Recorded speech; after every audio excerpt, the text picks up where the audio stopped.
Okay, seriously, what the fuck happened with Fable 3?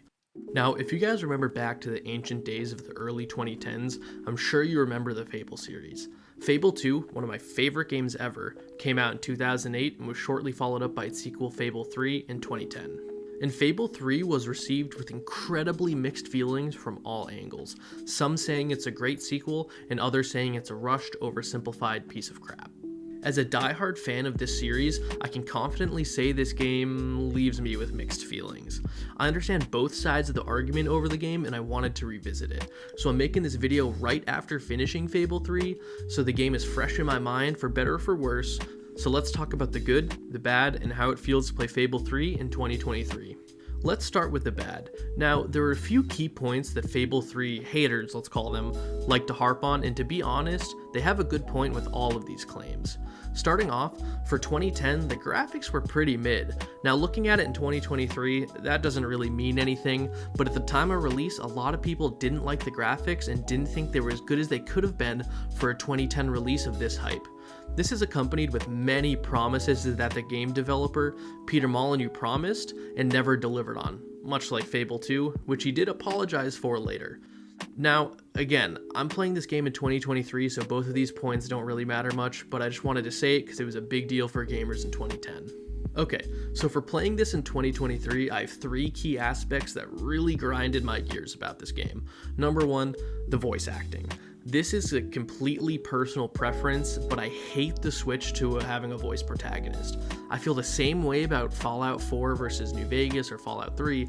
The game just doesn't feel as immersive and compelling if you have a voice actor speaking for you, in my opinion. Again, it's my opinion. If you guys disagree, I'd love to hear what you have to say in the comments. Number two, the combat just wasn't right for the game. So it carries on Fable 2's one-button combat style, and it really doesn't fit the game, especially with how easy it is. Seriously, like you will play through this game without dying once. And these two elements really made for some boring combat to the point where I would run through some quests without killing any enemies. This also plays into making what could have been a really cool aspect of the game moot. There's a lot of customization to be done. You can level up weapons by doing certain tasks to make them more effective in different capacities, and it changes them visually.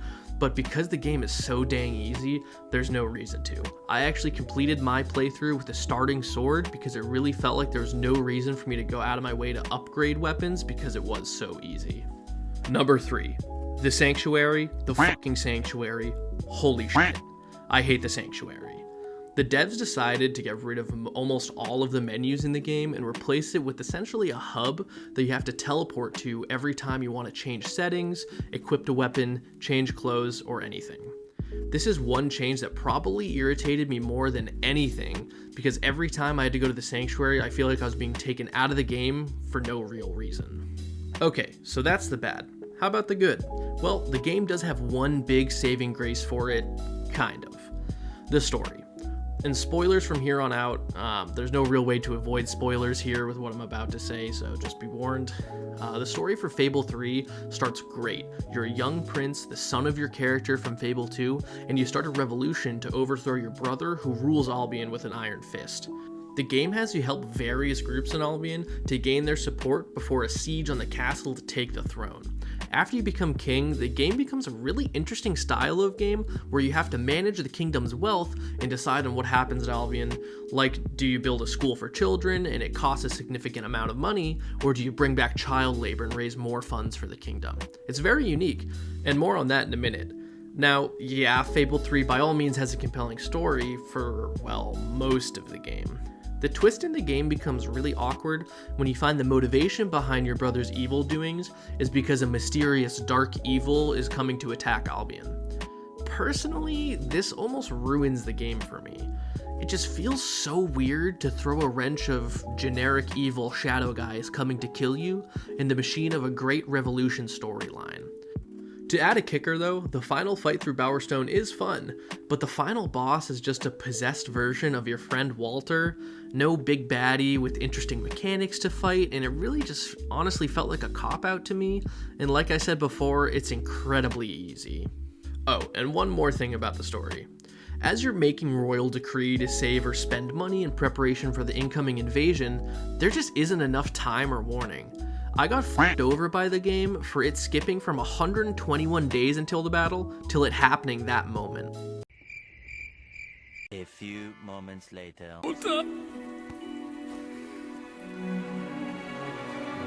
I'd been using Kingdom resources to buy real estate and become a real estate tycoon to raise the funds to keep the subjects of Albion alive, but very abruptly was told, nope, get to battle and everybody dies. And it was really frustrating.